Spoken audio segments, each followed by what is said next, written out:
stories, real voices. Have arrived in Lagos according to authorities in Nigeria. Tune in to Adamimogo 107.7 FM for a fresh perspective on news. Adamimogo 107.7 FM, the voice of the light.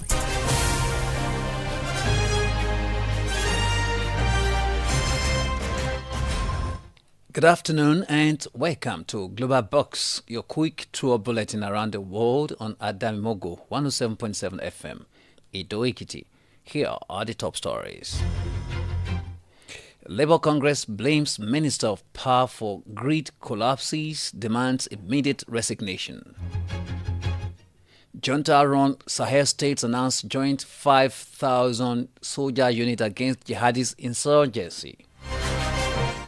And Trump defends pardoning Capitol rioters, calls Washington Bishop nasty over criticism from pulpit. Thanks for joining us on Global Box. I am Layi Oyawa. The news in detail.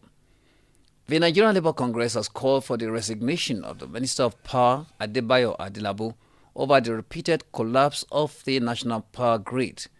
In a statement by the NLC President Joe Ajaero, the union expressed deep concern over the worsening state of Nigeria's electricity sector, which it described as being on the brink of total collapse. Ajaero also slammed the minister over the proposed allocation of 8 billion naira in the 2025 budget for sensitization of Nigerians on the need to pay electricity bills, accusing the Ministry of Power of prioritizing frivolous projects over critical infrastructure. The NLC president noted that the union will continue to monitor developments in the sector and warned against any attempt to use the budget process as a vehicle for wasteful expenditures. United Nations Deputy Secretary General Amina Mohammed has stressed that Africa has unfortunately become the focal point of global terrorism. Speaking to the Security Council, Amina said that terrorism in all its various forms poses the greatest threat to peace, security and sustainable development across the continent at this time. Africa has tragically remained the epicenter of global terrorism. In all its forms and manifestations, terrorism is the most significant threat to peace, security and sustainable development across the continent today. Despite continued counterterrorism efforts by member states, sub-Saharan Africa now accounts for nearly 59% of all terrorism-related deaths globally. Let us make no mistake, at this rate, West Africa's future hangs in the balance. Countering terrorism must continue to innovate with an approach that holds the respect for human rights and the rule of law at its core. She stated that affiliates of Al-Qaeda and the Islamic State have extended their reach to the coastal nations of West Africa, with violent incidents surging by over 250% in just 2 years. The Sahel region has become the epicenter of one of the most severe crises, with terrorism-related fatalities exceeding 6,000 for 3 consecutive years, accounting for more than half of global deaths. 3 junta-ruled countries in Africa's Sahel region has promised to join forces to create a 5,000-strong unit to fight the jihadist violence that has for years plagued the nations. Niger's defense minister said Burkina Faso, Niger and Mali will create a unified force within weeks. Following the coups, the 3 countries distanced themselves from France and last year formed a confederation, the Alliance of Sahel States, AES. The Niger Defense Minister Salifu Modi said in a televised interview that the unified force will not only have its own personnel, but area, ground and intelligence means and a coordination system. The 3 nations are former French colonies where the military deposed civilian administrations in purchase between 2020 and 2023. South Africa President Cyril Ramaphosa has urged nations to work together to tackle a multitude of challenges facing the global economy. Speaking at the World Economic Forum in Davos as the president of the G20, Ramaphosa stressed that it was imperative for nations to work together given the numerous challenges facing the world. Touching on many aspects of human life, survival, social organization, technological and cultural progress, which is what the G20 was established for, to foster cooperation and to deal with challenges that the world faces. So cooperation is the bedrock of human civilization. Because without cooperation and collaboration between individuals, groups of individuals, peoples around the world and nations, humanity simply cannot progress. President Ramaphosa reiterates his call for global financial institutions to be reformed to be more cognizant of the needs of the global south. The president says instead of resources being constantly provided to already established economies by global financial institutions, noting that there is need to be greater prioritization for low-income and developing countries. Global Box is reaching you live from Adamimogo 107.7 FM Ido-Ekiti. Still to come, Trump defends pardoning capital rioters as he considers 10% tariff on China. Hello, good people of Ekiti State and its environment. For your private, political, family, or club meetings, and so on, of not more than 50 to 100 participants, we introduce to you Adamimogo Event Hall. Yes, right at Olojudo's Palace, Adamimogo 107.7 FM's compound, Ido-Ekiti. Ample parking space, good security, clean environment. You also have the opportunity to book for a media publicity of your event on our fast-growing social media platforms. All these for a talking. Simply visit us at Olojudo's Palace, Ido-Ekiti, or call the following numbers for more inquiries: 0803-526-5812 or 0916-340-0878 or 0806-511-4430. You can also call 0806-380-8891. Adamimogo Event Hall. We are waiting for your patronage.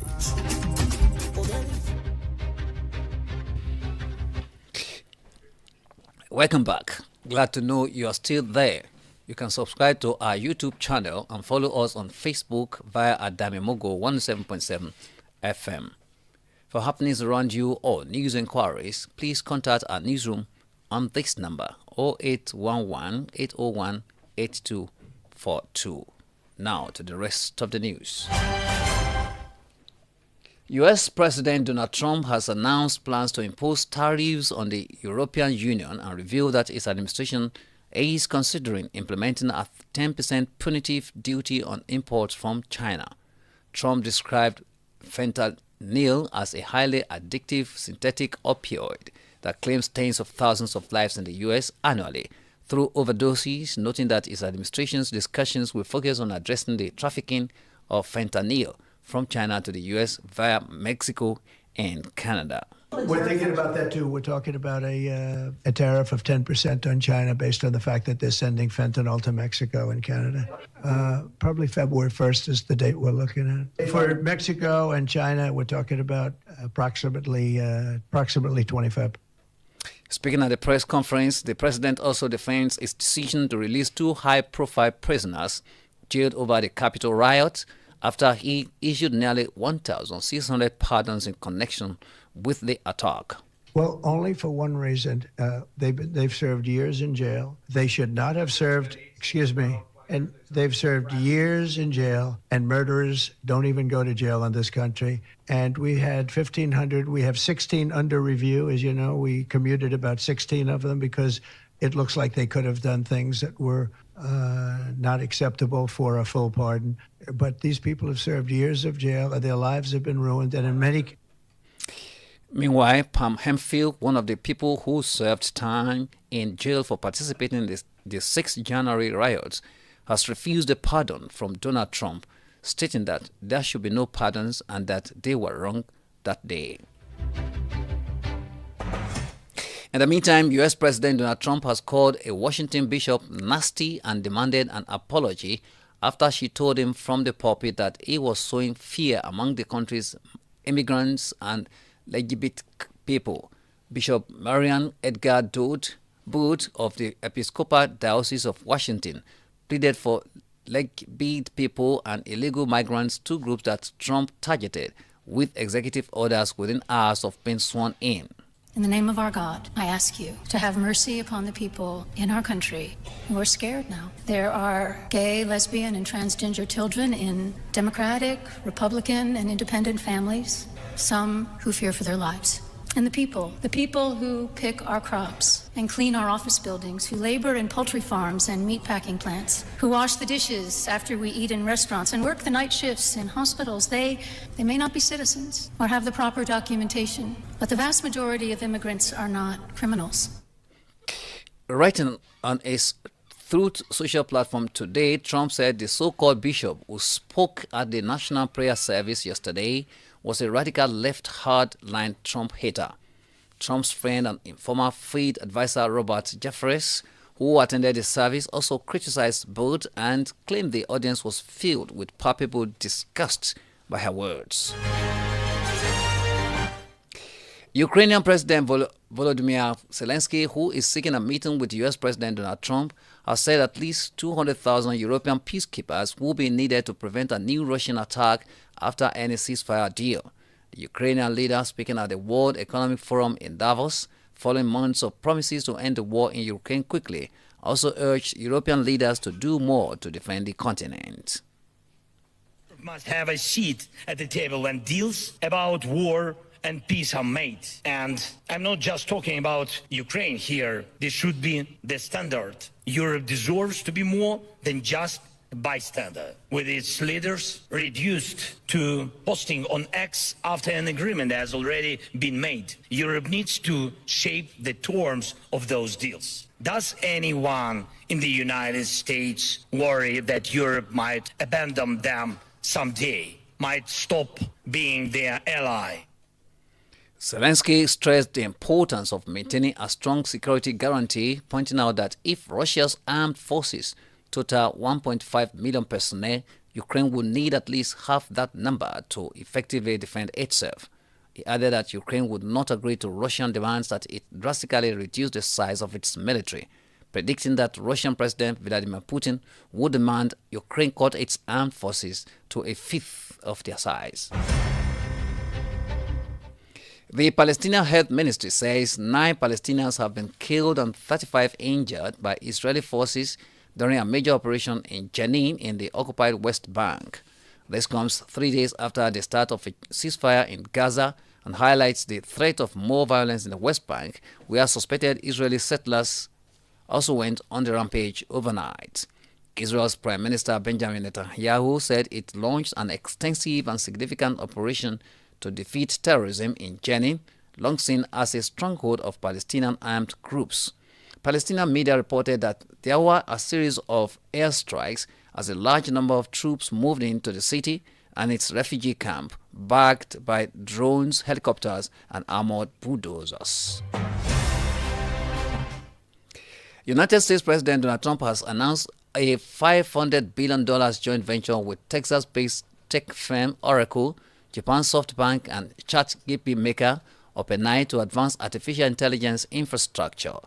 Trump made the announcement at a White House event that was joined by SoftBank CEO Masayoshi Son, OpenAI CEO Sam Altman, and Oracle Chief Technology Officer Larry Ellison. Together, these world-leading technology giants are announcing the formation of Stargate. So put that name down in your books, because I think you're going to hear a lot about it in the future. A new American company that will invest $500 billion at least in AI infrastructure in the United States and very, very quickly, moving very rapidly, creating over 100,000 American jobs almost immediately. This monumental undertaking is a resounding declaration of confidence in America's potential under a new president. Trump said the venture will be the largest AI infrastructure project in history by far and represented a resounding declaration of confidence in America's potential under its new administration. Shares of Tokyo-based SoftBank Group soared more than 8% today following the announcement. Stargate Venture will see the 3 companies initially commit $100 billion, rising to $500 billion over the next 4 years.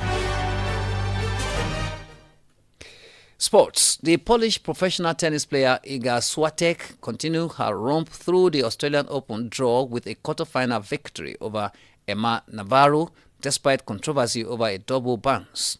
The Pole's 6-1, 6-2 win means he has topped just 14 games so far in 5 matches, including a 6-1, 6-0 victory over Emma Raducanu in the 3rd round. The 5-time Grand Slam champion went into the clash with Navarro having spent just 4 hours and 30 minutes on court compared to 10 hours and 14 minutes for her opponent, who had come through 3-set battles in each of her previous matches. The Pole will face Madison Keys in the last 4 after the American came from a set down to beat Elena Svitolina.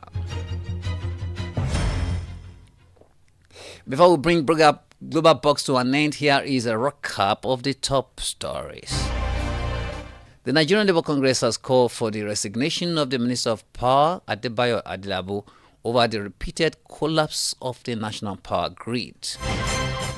3 junta-ruled countries in Africa's Sahel region has promised to join forces to create a 5,000-strong unit to fight the jihadist violence that has for years plagued the nations. U.S. President Donald Trump announced plans to impose tariffs on the European Union and revealed that his administration is considering implementing a 10% punitive duty on imports from China. That's Global Box on Adamimogo 107.7 FM, Olojudo's Palace, Ido Ekiti. On behalf of the production crew led